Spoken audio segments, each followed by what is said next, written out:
Alors, l'événement auquel vous avez pu assister ce soir, il s'appelle Fashion Africa. Il a été organisé par la TABC, qui est une association qui s'occupe de tout ce qui est échange économique avec l'Afrique, tous les échanges sud-sud.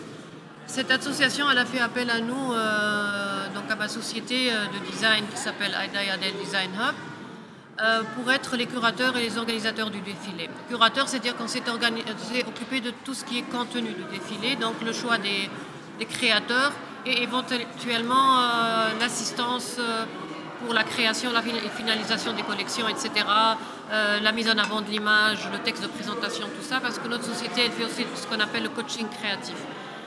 Et aussi pour la mise au point de la forme, donc l'organisation formelle.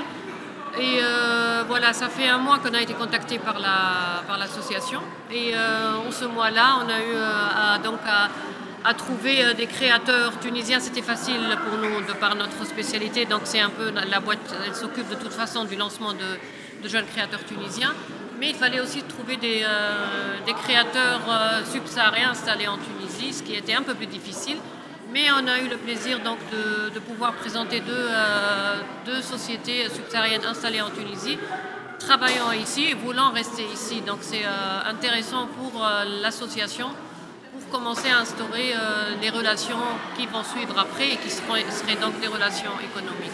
Donc l'idée de ce défilé, c'est d'installer une première démarche d'échange culturel avec l'Afrique, de mettre en avant notre identité, l'identité africaine de la Tunisie qui est un peu mise de côté.